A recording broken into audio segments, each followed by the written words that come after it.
Hey everyone, Rob from Southgate Media Group here. Before we get started with this podcast, we have a quick message. If this is your first time checking out the show, we love that you found us and we really hope you enjoy it. What we have to say is for the subscribers. If you enjoy our shows, would you please donate to help keep these going?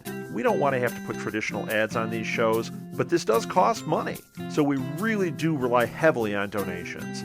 To make a donation to the show, please go to our website, www.southgatemediagroup.com. Go to the page for the show, and in the upper right-hand corner is a donate button. It takes you right to PayPal, and you can donate whatever amount you want. Thanks a lot for listening, everybody. And now on with the show.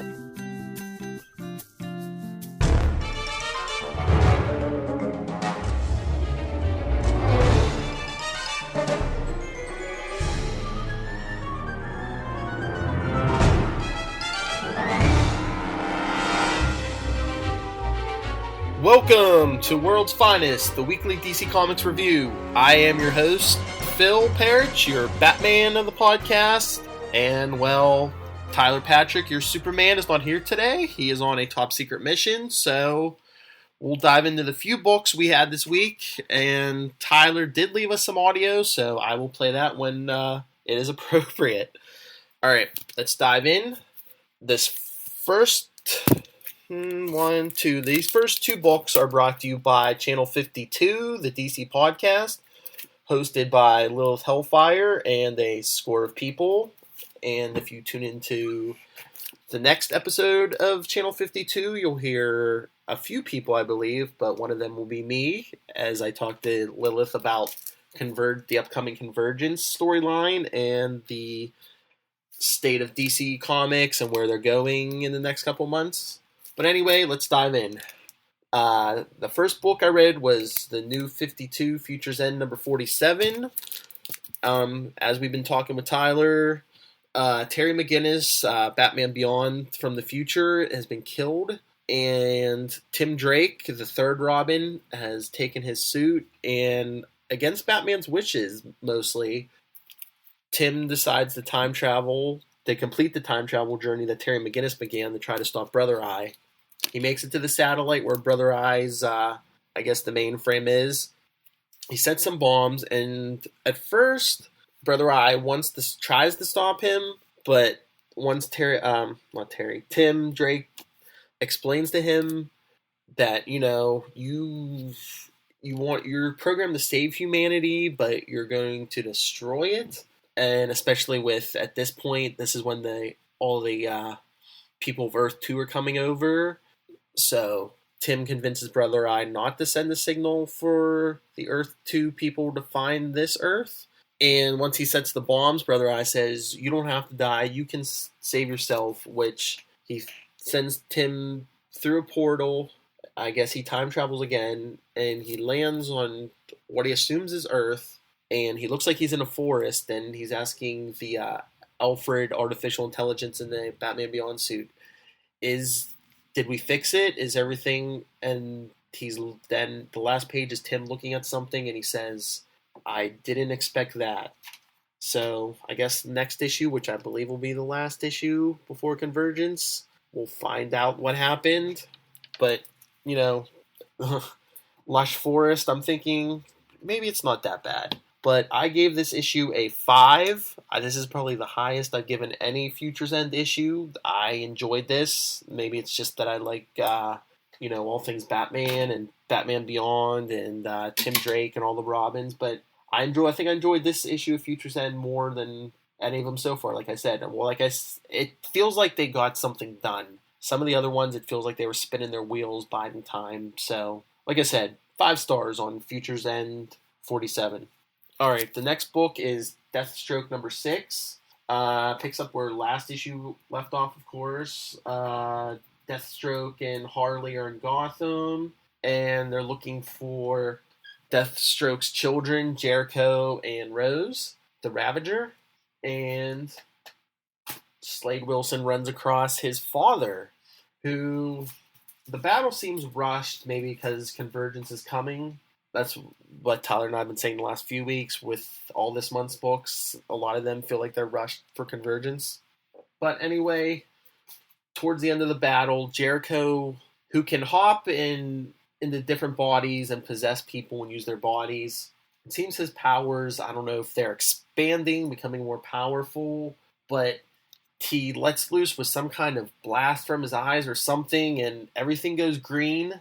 And the next thing we know, we don't know what happened to anyone else, but Slade Wilson wakes up once again, not knowing where he's at, and a mysterious figure is offering him a job. And as the last page tells us, that we can follow Slade into one of the Convergence books. It's Convergence, Shadow of the Bat #2. And then not next month, but 2 or 3 months after Convergence is over, Deathstroke will be back. It said something about a story called God Killer. So, Deathstroke number 6. I give this one a 4.5. I like the story. I like the art. If it hadn't have seemed so rushed, I probably would have given it a 5. But I still recommend it. Go pick it up. 4.5. All right.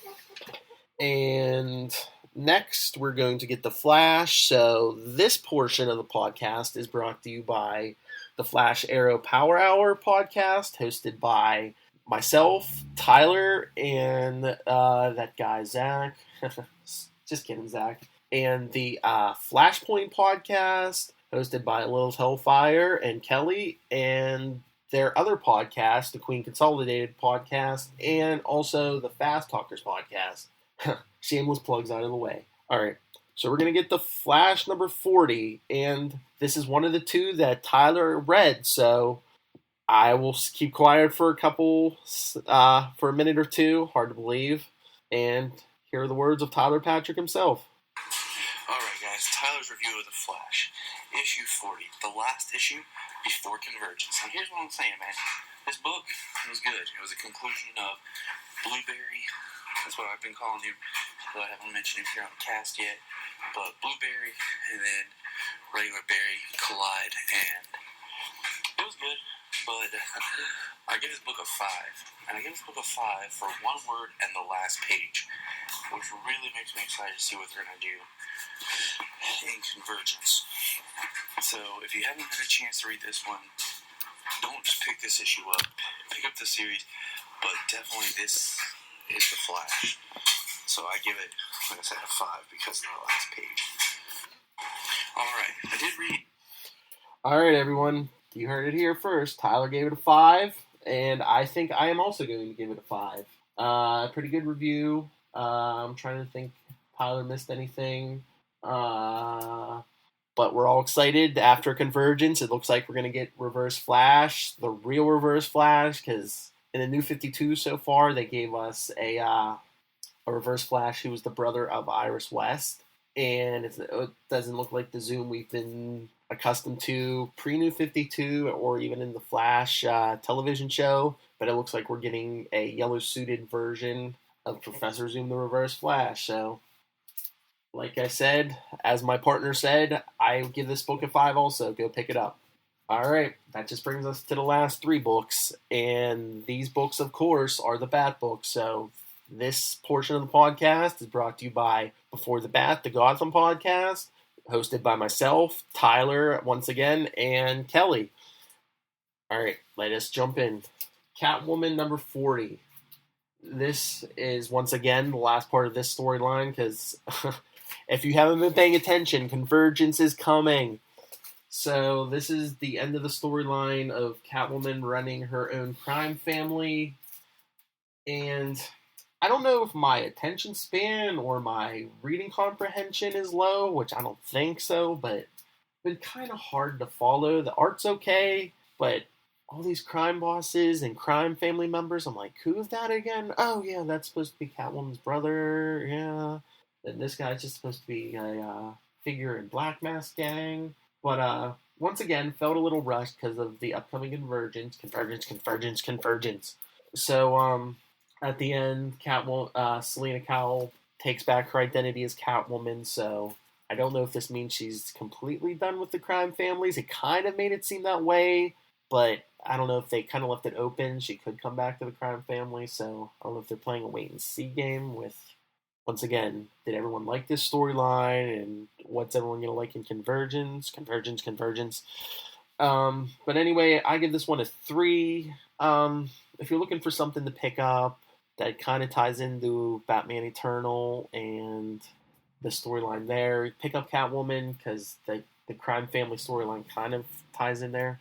So, speaking of Batman Eternal, I got Batman Eternal 51, but I'm not the only one who picked it up. We also had a review from Tyler, so Tyler, take it away. This week, the other book I read was Batman Eternal 51. Now, this book I also give a 5 to, and I'll tell you why I give a 5 to this book. Because of the last page. I know you're saying it's a trend this week, but y'all know that I'm a big fan of what Scott Snyder has done for Batman. I don't want to spoil anything, but I love how this issue finally pulls around what happened in the opening pages of issue 1. And my thing is, I feel like Eternal has been a very long ride. It's been a great series. Sometimes it's been you get lost in so much waiting for the big point, but this issue opens it up, and I'm really excited for the next one. Well, you heard it here first, folks. Tyler Patrick with the big 5s today. But I'll agree with him. I'm giving this one a 5 also, because we kind of see that Clue Master was the reins behind the whole chaos in enveloping Gotham right now. But I probably would have given it a 4 or 4.5. But except for the last page, spoiler alert, if you don't want to be spoiled for the last page of this book, skip ahead right now. Skip ahead for at least a minute or two. All right, you're still here? All right, you're getting spoiled. Ladies and gentlemen, on the last page, we see Thomas Wayne, who is the brother that no one was supposed to know Bruce Wayne had. He was locked up in an asylum. He worked his way into the Court of Owls. He's even wearing a kind of Talon Court of Owls suit on the last page. He hasn't been seen since Batman, I believe it's issue 12 of Scott Snyder's run, because I don't know if he was received well by the audience, by the readers, and I don't know if they were playing a wait and see game to see, what everyone thought long term, and maybe Convergence will wipe him out. Convergence. So, next issue shall be the last issue, once again, before Convergence. And, like I said, I give it a big 5. Tyler gives it a big 5. And the last book I read was Batman and Robin number 40. We get our final glimpse of a superpowered Damian Wayne Robin, because after a setup mission, what we see at the end of the issue was a setup issue by Batman with the Justice League. Damian, I guess his power levels were finite, so he used up all the gas in the tank, if you will. And we get some loving father-son moments with Bruce and Damian, and even we actually see Batman with a smile on his face at the end of the issue because he's happy with his son. So I give this one a big 5. Batman and Robin has been a consistent book, I would say, for most, if not all of its runs. So if you're looking for past issues, I would say go pick up all 40 issues of Batman and Robin. Even the issues when Damian was dead, they gave you some really good story. All right. Well, that's it for this week. I am your host, Phil Parrish, the Batman of this podcast. You can get a hold of me with any comic book comments, questions at Nightwing PDP on Twitter. You can email me, nightwingpdp@gmail.com. You can contact Tyler, the Superman of our podcast, on Twitter. He's at JTYPatrick. And come back next week. Tyler should be back. And next week's a big week. We'll be wrapping up the rest of the final books before Convergence. And it'll be here. Convergence number 0. So don't miss out. Convergence begins. Convergence. Good night.